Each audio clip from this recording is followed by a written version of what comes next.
Hi friends, എല്ലാവർക്കും പുതിയൊരു വീഡിയോയിലേക്ക് വെൽക്കം.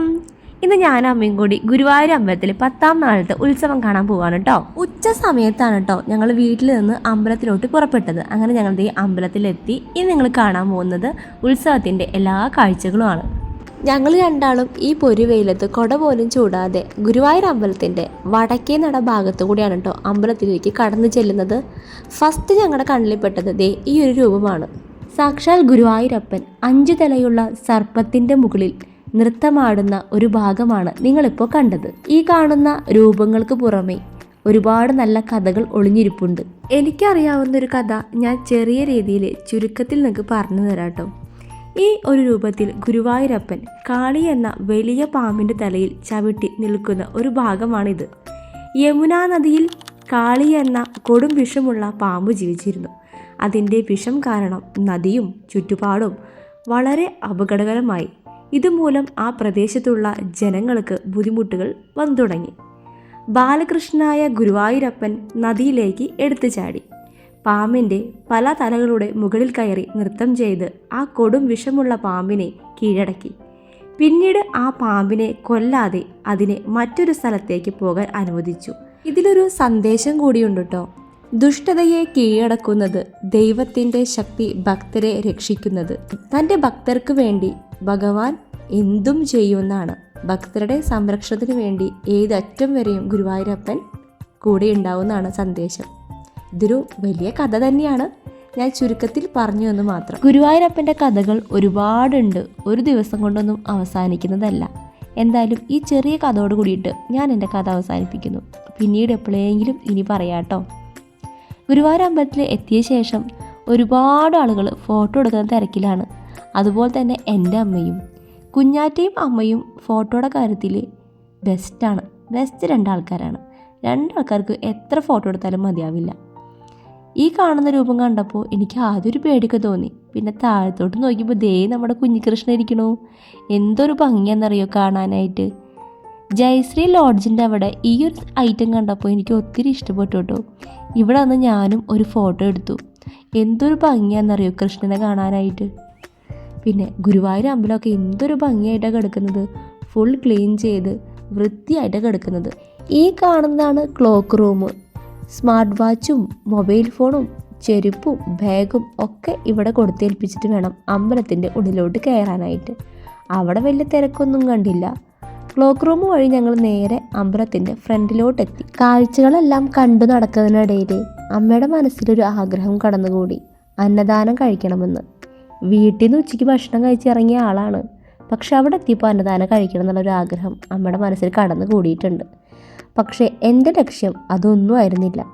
ഭഗവാനെ ഒന്ന് കാണണം, കണ്ടു തൊഴണം.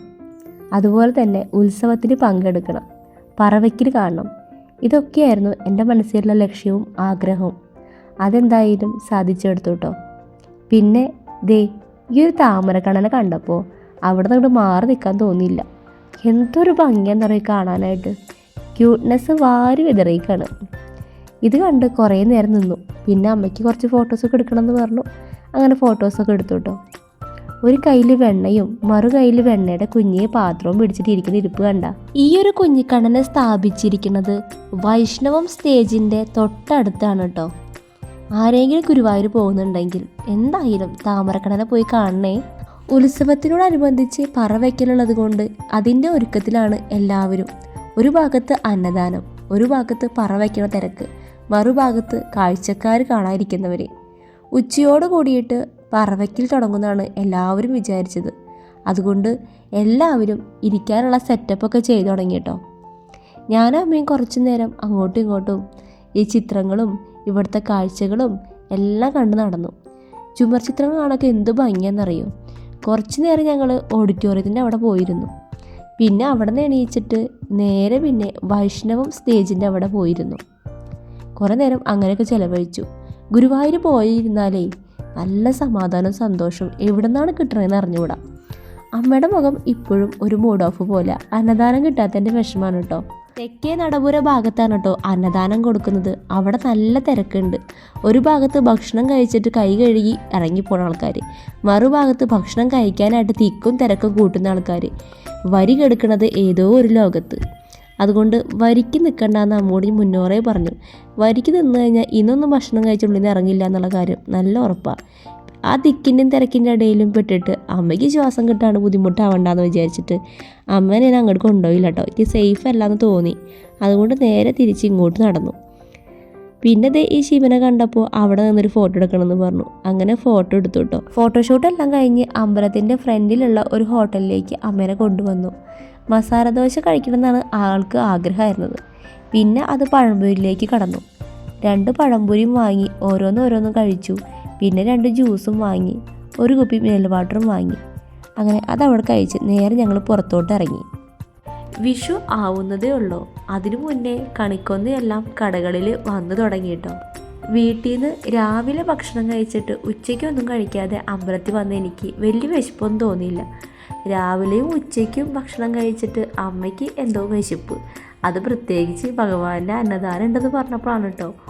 അങ്ങനെ ഞങ്ങൾ ചെറുതായി ഒന്ന് വിശപ്പ് മാറ്റിയതിന് ശേഷം വീണ്ടും സ്റ്റേജിൻ്റെ അവിടെ കുറച്ചു നേരം വന്നിരുന്നു. ഇപ്പം നമ്മൾ നടന്നു വരുന്ന വഴിക്ക് വലിയൊരു സ്ക്രീൻ കണ്ടില്ലേ? ആ സ്ക്രീനിൽ ആരൊക്കെ വന്നു ആരൊക്കെ പോയി എന്നുള്ളത് വ്യക്തമായി കാണാൻ പറ്റും കേട്ടോ. ഞങ്ങൾ നടക്കുന്നത് ഞങ്ങൾക്ക് തന്നെ കാണാൻ പറ്റുന്നുണ്ട്. ഞങ്ങൾക്ക് തന്നെ പരസ്പരം ചിരി വരിക അത് കാണുമ്പോൾ. ഉത്സവത്തിൻ്റെ കാഴ്ചകൾ കാണാനും അതുപോലെ തന്നെ പറ വയ്ക്കണത് കാണാനും മുൻനിരയിൽ ഇരിക്കണം എന്നായിരുന്നു എൻ്റെ ആഗ്രഹം.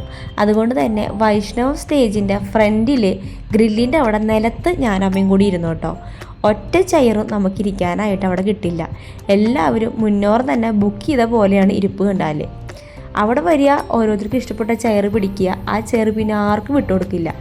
ആരും വീട്ടിൽ നിന്ന് കൊണ്ടുവരുന്ന ചെയറൊന്നല്ല, അവിടെയുള്ള ചെയർ തന്നെയാണ്. വയസ്സായ അമ്മാമ്മോളും അച്ചാച്ചന്മാരൊക്കെ അവിടെ ഇരിക്കുന്നുണ്ട് കേട്ടോ. അങ്ങനെ ഒരു അമ്മാമ്മനെ പരിചയപ്പെട്ടു. അമ്മാമ്മയുടെ പേര് ചന്ദ്രിക എന്നാണ് കേട്ടോ. ആ അമ്മാമ്മയുടെ മോള് ജോലി ചെയ്യുന്നത് അവിടുത്തെ ഊട്ടുപുരയിലാണ് കേട്ടോ. അതുകൊണ്ട് തന്നെ അമ്മാമ്മനെ സേഫായിട്ട് അവിടെ കസാരയിൽ ഇരുത്തിയിട്ടുണ്ട്. അമ്മാമ്മയായിട്ട് കുറേ നേരം സംസാരിച്ചു, കമ്പനിയായി ഞാൻ. പിന്നെ ഏട്ടൻ വീട്ടിൽ കൂടി ഇതപ്പോൾ അമ്മാമ്മനെയും കാണിച്ചു കൊടുത്തു. എനിക്ക് ആ അമ്മാമ്മനെ കണ്ടപ്പോൾ എൻ്റെ അമ്മാമ്മയെ പോലെ തോന്നി കേട്ടോ. പിന്നെ ചെയർ കിട്ടാത്ത വിഷമത്തിൽ ഞാൻ അമ്മ നിലത്തിരുന്ന് ഒരു പരിവായിട്ടുണ്ട്. അതിനിടയിൽ ഇതേ അമ്മാമ്മയുടെ മോള് വന്നിട്ട് അമ്മാമ്മനെ കൂട്ടിക്കൊണ്ടുപോകാൻ വന്നു. അമ്മാമ്മയ്ക്കാണെങ്കിൽ കസാരന്ന് എണീക്കാൻ വയ്യ. ഞാൻ അമ്മാമ്മനെ പിടിച്ച് ഏൽപ്പിച്ചു കേട്ടോ. എന്നിട്ട് അമ്മാമ്മ പറഞ്ഞു, മോളി കസാര ഇരുന്നോളേ എന്ന് പറഞ്ഞു. ഞാൻ അവിടെ എൻ്റെ അമ്മേനെ സേഫായിട്ട് ഇരുത്തി. അതിനുശേഷം അത് കണ്ടപ്പോൾ ഒരു അച്ചാച്ചൻ എണീച്ചിട്ട് പറഞ്ഞു, ഈ കസാരയിൽ മോളിരുന്നോളേ പറഞ്ഞിട്ട് അച്ചാച്ചൻ ആ കസാര തന്നു. അങ്ങനെ അമ്മയ്ക്കും എനിക്കും സേഫായി ഇരിക്കാനായിട്ട് കസാര കിട്ടിയിട്ടോ.